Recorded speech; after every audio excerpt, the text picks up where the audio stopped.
Gubuk sang mayor. Gadis dalam cermin itu mengedipkan kedua matanya. Sekarang baru pukul 7:04, tidak perlu terburu-buru pulang. Ibu Sophie selalu santai pada hari Minggu, maka dia mungkin masih akan tidur selama 2 jam lagi.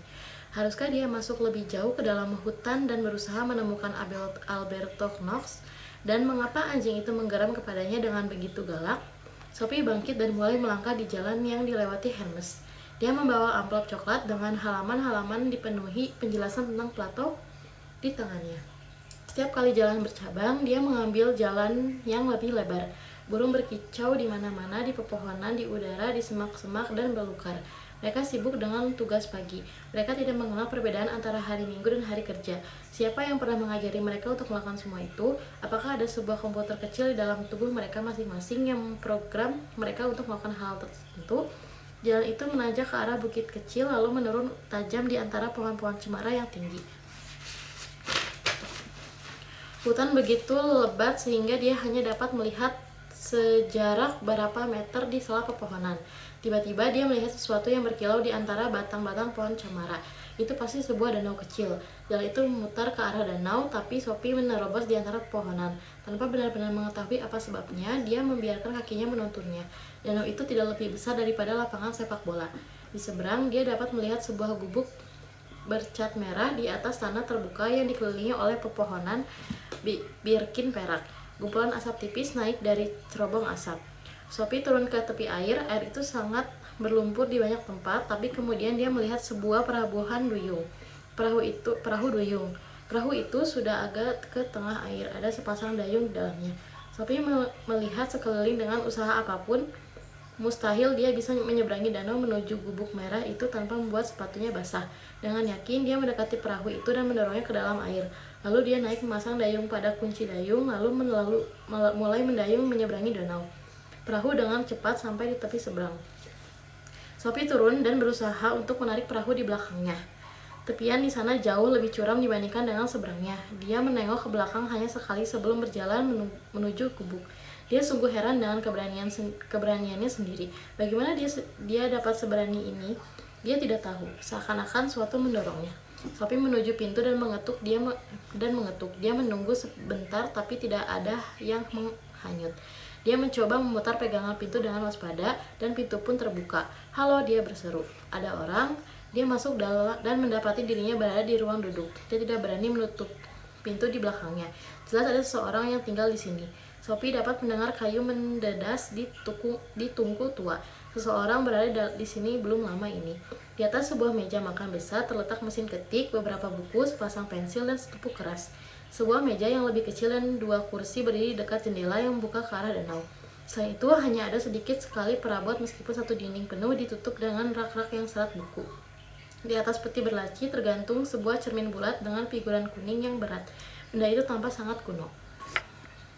Pada salah satu dinding tergantung 2 lukisan. Yang satunya adalah lukisan cat minyak sebuah rumah putih yang terletak selemparan batu dari teluk kecil dengan sebuah rumah perahu merah. Antara rumah dan rumah perahu itu adalah taman landai dengan sebatang pohon apel, semak yang lebat, dan bebatuan. Pohon-pohon birkin yang berjajar rapat memagari taman bagaikan kalungan bunga. Judul lukisan itu adalah Verkehlik. Di samping lukisan itu tergantung potret tua seorang pria yang sedang duduk di kursi dekat jendela. Sebuah buku terletak di pangkuannya. Dalam gambar ini juga tampak sebuah teluk kecil dengan pohonan dan batuan di latar belakang. Tampaknya lukisan itu telah dibuat berkakinya. Tapi kini dia tiba-tiba di sebuah jalan. Apakah ini jalan yang diambilnya tadi? Dia berhenti untuk memeras gaunnya, dan kemudian dia mulai menangis. Bagaimana dia bisa begitu bodoh? Yang paling dia sesali adalah perahu itu. Dia tidak dapat melupakan pemandangan perahu dayung itu dengan sebuah dayungnya terseret tanpa daya ke tengah danau. Semua itu sungguh memalukan. Sungguh. Guru filsafat itu mungkin telah sampai di danau sekarang. Dia akan membutuhkan perahu untuk tiba di rumah.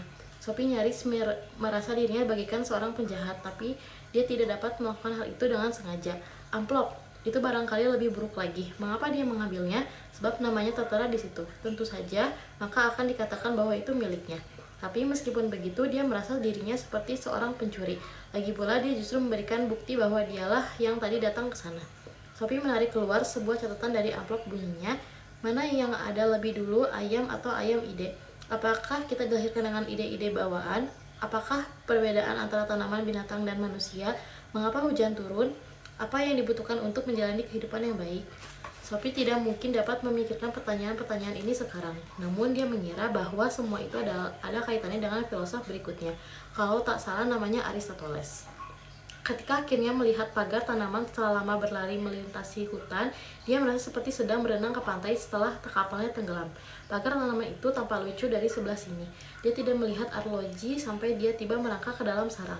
Kini jam 10:30. Dia meletakkan amplopnya ke dalam kaleng biskuit bersama kertas-kertas lain dan mengepit catatan dengan pertanyaan-pertanyaan baru itu di pahanya. Ibunya sedang menelpon ketika dia masuk. Ketika melihat Sophie, dia segera meletakkan telepon. "Dari mana aja kamu?" "Aku berjalan-jalan di hutan," jawabnya tergap. Kelihatannya begitu. Sophie berdiam diri mengamati air menetes dari gaunnya. "Aku menelpon Joanna." "Joanna?" Ibunya membawakan beberapa pakaian kering. Sophie hanya berusaha untuk menyembunyikan catatan dari sang filosof. Lalu mereka duduk bersama di dapur, dan ibunya membuat coklat panas. "Apakah kamu bersama pria itu?"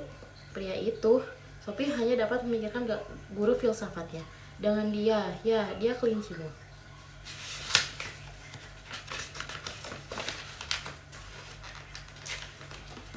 Sophie menggelengkan kepalanya. "Apa yang kalian kerjakan ketika kalian bersama-sama, Sophie? Mengapa kamu basah kuyup begitu?" Sophie duduk menatap meja dengan muram. Namun jauh di dalam hati dia tertawa. Kasihan ibu, kini dia harus memusingkan hal itu. Dia menggelengkan kepalanya lagi. Lalu lebih banyak lagi pertanyaan yang menghujaninya. "Sekarang aku ingin tahu yang sebenarnya. Apakah kamu keluar semalaman? Mengapa kamu pergi tidur dengan pakaian lengkap? Apakah kamu menyelinap keluar begitu aku tidur? Kamu baru 14 tahun, Sophie. Aku harus tahu siapa yang kamu temui." Sophie mulai menangis. Lalu dia berbicara. Dia masih ketakutan. Jika seorang ketakutan, dia biasanya berbicara. Dia menjelaskan bahwa dia bangun pagi-pagi dan berjalan-jalan ke hutan. Dia menceritakan kepada ibunya tentang gubuk dan perahu itu, dan tentang cermin yang misterius. Namun dia tidak menyebut perihal pelajaran melalui surat-surat rahasia. Dia juga tidak menceritakan dompet hijau. Dia tidak benar-benar mengerti mengapa, tapi dia harus menyimpan sendiri cerita tentang Hilde. Ibu melingkarkan tangannya memeluk Sophie, dan Sophie tahu bahwa ibunya mempercayainya sekarang. "Aku tidak mempunyai pacar," Sophie terisak. "Aku hanya mengucapkan sebab ibu begitu meributkan nama kelinci putih. Dan kamu benar-benar pergi sampai ke gubuk sang mayor," kata ibu dengan penuh pikiran. "Gubuk sang mayor?" Sophie menatap ibunya. Gubuk kayu kecil itu dinamakan Gubuk Sang Mayor sebab beberapa tahun yang lalu seorang mayor angkatan bersenjata tinggal di sana beberapa lama. Dia agak eksentrik, sedikit sinting kira, tapi sudahlah, sejak itu gubuk itu tidak ditinggali lagi. "Tapi bukan begitu, ada seorang filsafat tinggal di sana sekarang." "Oh, berhentilah, jangan berfantasi lagi." Sophie masuk ke kamarnya, memikirkan apa yang telah terjadi. Kepalanya terasa seperti sirkus yang riuh rendah dengan gajah-gajah yang berjalan lamban, badut-badut tolol, para pemain trapeze yang pemberani, dan monyet-monyet terlatih. Tapi satu ingatan terus-menerus merasukinya. Sebuah perahu dayung kecil dengan satu dayungnya di danau jauh di tengah hutan, dan seorang yang membutuhkan perahu itu untuk pulang ke rumahnya. Dia merasa yakin bahwa guru filsafat itu tidak bermaksud mencelakainya, dan pasti akan memaafkannya seandainya dia tahu Sophie telah datang ke gubuknya. Tapi Sophie telah melanggar persetujuan. Hanya itulah ucapan terima kasih yang diterimanya setelah memberi pendidikan filsafat. Bagaimana Sophie memperbaiki keadaan ini? Sophie mengeluarkan kertas merah jambu dan mulai menulis. "Filosof yang baik, akulah yang datang ke gubuk Anda hari Minggu pagi. Aku begitu ingin bertemu dengan Anda dan membicarakan beberapa masalah filsafat. Saat ini aku menjadi penggemar Plato, tapi aku tidak yakin dia benar mengenai ide-ide atau gambar-gambar pola yang ada dalam realitas yang lain itu. Tentu saja mereka ada di dalam jiwa kita, tapi kukira setidaknya untuk saat ini adalah hal yang berbeda. Aku pun harus mengakui bahwa aku tidak sungguh-sungguh yakin tentang keabadian jiwa. Secara pribadi, aku tidak menyimpan ingatan dari kehidupanku sebelumnya. Jika Anda dapat meyakinkan bahwa jiwa nenekku yang sudah meninggal kini bahagia di dunia ide, aku akan sangat berterima kasih. Sebenarnya bukan karena alasan filosofis aku menulis surat ini. Yang aku maksudkan ke dalam sebuah amplop merah jambu dengan segumpal gula. Aku hanya ingin mengatakan penyesalan karena tidak patuh. Aku berusaha untuk menarik perahu itu agar benar-benar sampai ke daratan, tapi ternyata aku tidak cukup kuat. Atau barangkali gelombang besar telah menyeret perahu itu. Aku harap Anda dapat tiba di rumah tanpa harus berbasah basah. Jika tidak, barangkali Anda akan terhibur kalau mengetahui bahwa aku pun basah kuyup dan mungkin akan masuk angin. Tapi itu memang salahku sendiri. Aku tidak menyentuh apapun ke dalam gubuk, tapi dengan menyesal katakan bahwa aku tidak dapat menahan godaan untuk mengambil amplop yang terletak di atas meja. Bukan karena aku ingin mencuri, tapi karena namaku tertulis di sana. Aku mengira bahwa surat itu milikku. Aku benar-benar dan bersungguh-sungguh menyesal, dan aku berjanji tidak akan pernah mengecewakan Anda lagi.